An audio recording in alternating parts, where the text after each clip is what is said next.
Hello guys, I'm Ankit Sharma and welcome back to our channel Commerce Shining Star। तो दोस्तों, जैसा कि आप सभी जानते हैं, हमने एक पहल शुरू करी है लर्न फ्रॉम होम की। उसमें आज जो हम टॉपिक कर रहे हैं वो टॉपिक है रेशियो एनालिसिस का अकाउंटिंग रेशियो पार्ट 1। इस टॉपिक में काफ़ी दिक्कतें आती है लोगों को और मेरे पास काफ़ी दिनों से मैसेज आ रहे थे कि इस पर एक वीडियो बनाई जाए, तो हम आज शुरू कर रहे हैं इस वीडियो को। हमने क्या किया है, रेशियो वाला चैप्टर क्योंकि बड़ा है, हमने इसको पार्ट्स में बांटा है। आज हम पार्ट 1 करेंगे और जैसे जैसे हम और वीडियो बनाते जाएंगे आपको पार्ट्स मिलते जाएंगे। शुरू करते हैं। सबसे पहले हम पढ़ते हैं अकाउंटिंग रेशियो का मीनिंग क्या होता है। सबसे पहले आता है रेशियो क्या होता है। तो रेशियो पढ़ते क्या आता है, when the relationship between two figures express in arithmetic term it is called ratio. जब भी हम रिलेशनशिप बताते हैं ना दो फिगर के बीच में, जो कि हम अर्थमेटिकली टर्म्स में डिनोट करते हैं, उसको हम रेशियो कहते हैं। अब यहाँ पे सवाल आता है अकाउंटिंग रेशियो और फाइनेंशियल रेशियो का। अब ये क्या होता है, पढ़ते हैं। It is an comparison made between one set of figures of a company with another set of figures of financial statements. क्या कहना चाह रहा है ये कह रहा है कि एक तरह का हम कंपैरिजन करते हैं एक सेट ऑफ फिगर्स में और दूसरे सेट ऑफ फिगर्स में कि इन दोनों में क्या कंपैरिजन है। किसी कंपनी के एक अकाउंट और दूसरे अकाउंट को हम साथ में रखते हैं, उसका रेशियो निकालते हैं और उनको कंपेयर कर सकते हैं कि भाई इनसे हमें कितना समझ आता है, क्या है, कैसे है। We use accounting ratio to determine whether a business can pay its डेप्ट। हम ये क्यों यूज़ करते हैं अकाउंटिंग रेशियो? हम इसलिए यूज़ करते हैं ये देखने के लिए कि क्या हमारी कंपनी हमारे उधार चुका सकती है, और दूसरा अगर चुका सकती है तो क्या वो प्रॉफिट कमा सकती है, और कमा सकती है तो कितना कमा सकती है। ये सारे हम किसके थ्रू पता कर लेते हैं, अकाउंटिंग रेशियो के थ्रू। क्लियर? अब आगे बढ़े। देखिए पहले हम बेसिक से शुरू करेंगे, उसके बाद हम फॉर्मूलेज पे आएंगे। तो अगला पॉइंट है हमारा टाइप्स ऑफ एनालिसिस। कितना तरह का एनालाइज होता है हमने पढ़ा ना, इस टॉपिक का नाम रेशियो एनालिसिस। रेशियो का मतलब तो आपको वहाँ समझ आ गया। अब एनालाइज क्या होता है, देखिए दो तरह से एनालाइज करते हैं हम किसी भी चीज़ को, क्या एक क्रॉस सेक्शन से और एक टाइम सीरीज से। अब इनको एक्सप्लेन कर देते हैं ये है क्या। क्रॉस सेक्शन क्या कहता है, it involves the comparison of a firm ratio with another selected firm in the same industry. मतलब हम जब एक ही इंडस्ट्री में, मान लीजिए एक इंडस्ट्री हो गई, ये आपकी फर्म ए हो गई, ये फर्म बी होगी, जब इन दोनों का कंपैरिजन कर रहे हैं एक ही इंडस्ट्री की चीज़ों को, एक ही इंडस्ट्री की फर्म्स को, तो हम इसको क्या कहेंगे, क्रॉस सेक्शन एनालाइज। और आगे क्या है, industry average at the same point of time. वो या फिर हम एवरेज ले लेते हैं सभी इंडस्ट्रीज़ का, उस इंडस्ट्री में जितनी भी फर्म्स हैं सबका एवरेज ले लें, वो भी इसी में आएगा। It helps in assessing the relative financial position and performance. ये हमें कैसे हेल्प करता है, ये देखने के लिए कि जैसे अभी हम इस एग्जांपल को ले रहे थे कि ए का प्रॉफिट कितना है बी से कंपेयर करने पे, या फिर ए की फाइनेंशियल पोजीशन किस तरह से है बी के कंपेयर में, या फिर ए की परफॉर्मेंस कैसी है बी के कंपेयर में। तो ये इसको हेल्प करता है हमें कंपेयर करने के लिए एक ही इंडस्ट्री में अलग अलग कंपनीज़ को। अब दूसरा है टाइम सीरीज एनालाइज। इसमें क्या करते हैं, another way of comparison is to compare firms present ratio with its past ratio when the ratio of same firm over a period of time are compared. मतलब यहाँ पे हम करते हैं जब एक ही कंपनी को, जैसे कंपनी हमारी ए है, उसी कंपनी के 2018 में कितना प्रॉफिट था और 2019 में कितना प्रॉफिट था, जब हम एक ही फर्म को 2 साल में कंपेयर करते हैं उसकी पास्ट परफॉर्मेंस से, वो आपका टाइम सीरीज एनालाइज हो जाता है। वहीं अगर हम 2 अलग अलग फर्म को ट्राई करते हैं एक ही इंडस्ट्री का, वो आपका क्रॉस सेक्शन हो जाता है। ये बड़ी सिंपल सी बात में टाइप ऑफ एनालिसिस होते हैं।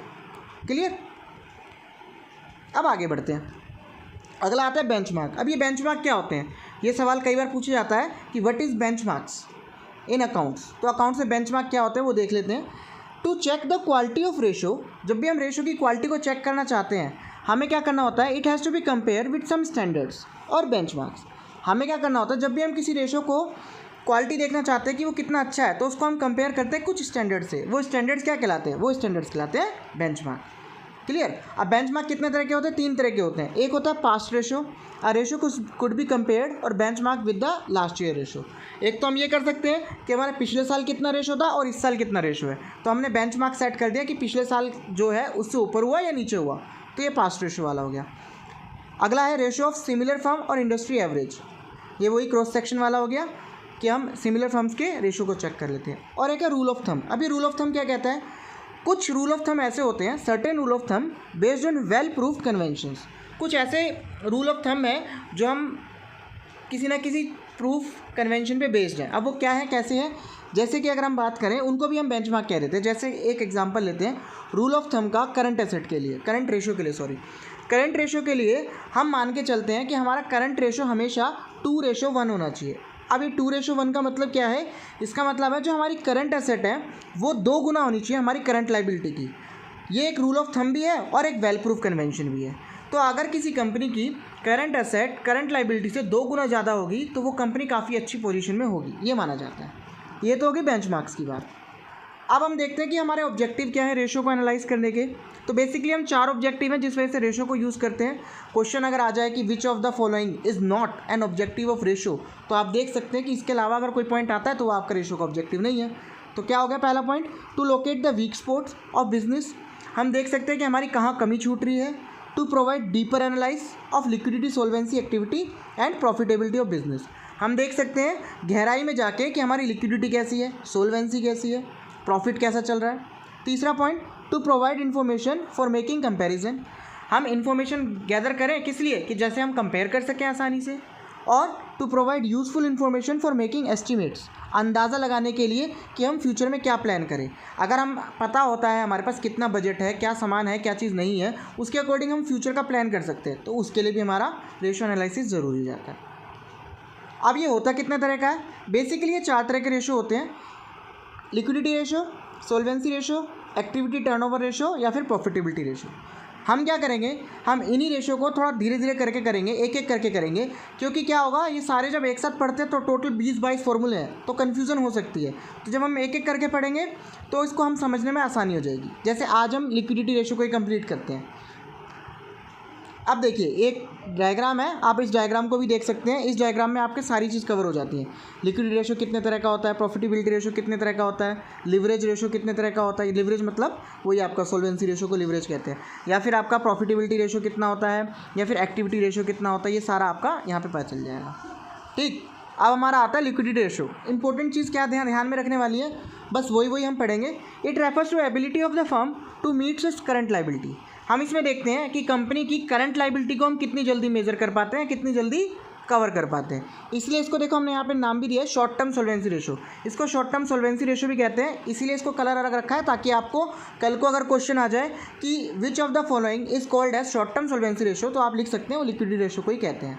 ऐसे ही अगला पॉइंट है, this ratio are use to assess short term financial position of the concern organization. इसमें हम छोटे समय के लिए जो हमारी फाइनेंशियल पोजीशन है उसको चेक करते हैं कि वो अच्छी है कि बुरी है। तो इसलिए यहाँ पे शॉर्ट टर्म फाइनेंशियल पोजीशन बोला जाता है या फिर शॉर्ट टर्म सोल्वेंसी रेशो बोला जाता है। अब आता है हमारा, इसके अंदर कौन कौन से पार्ट आते हैं। इसमें 2 बेसिकली फॉर्मूले आते हैं, एक करंट रेशो जिसे हम वर्किंग कैपिटल रेशो भी कहते हैं, और एक क्विक रेशो या फिर एसिड टेस्ट रेशो या फिर लिक्विडिटी रेशो भी कहते हैं। अब देखते हैं करंट रेशो क्या होता है। करंट रेशो और working capital ratio, current ratio और working capital ratio, this ratio explain the relationship between current asset and current liability. जैसे कि हम सबको पता है वर्किंग कैपिटल या करंट रेशो क्या करता है, हमें करंट एसेट और करंट लाइबिलिटी के रेशो के बीच में बात बताता है कि उन दोनों में क्या रिलेशन है। इसका फॉर्मूला है current asset divide by current liabilities. अब इसका आइडियल रेशो कितना होना चाहिए वो हमें पता होना चाहिए। An ideal current ratio should be 2:1 which is denoted as current asset of a business should be at least be twice of its current liability. ये हमने रूल ऑफ थंब में भी पढ़ा था कि करंट एसेट्स क्या होती है, करंट रेशो क्या होता है, 2:1 होना चाहिए कि आपकी जो एसेट है वो कम से कम 2 गुना होनी चाहिए आपकी करंट लाइबिलिटी की। क्लियर। अब अगला आता है क्विक रेशो और एसिड टेस्ट रेशो। इसमें बड़ा सिंपल सा रेशो होता है। इसमें क्या होता है, क्विक रेशो या एसिड टेस्ट रेशो में हम बात करते हैं indicate whether the firm is in position to pay its current liability within a month और इमीडिएटली। जब हम और शॉर्ट टर्म की बात करें, 1 महीने या 10 दिन या 20 दिन की बात करें, तो उसमें हम क्विक रेशो को देखते हैं। इसमें हम चेक करते हैं क्या हमारी कंपनी इस पोजीशन में है कि वो पे कर सकती है करंट लाइबिलिटी को 1 महीने के अंदर, या फिर इमीडिएटली अगर ज़रूरत पड़ जाए तो क्या पे कर सकती है ये।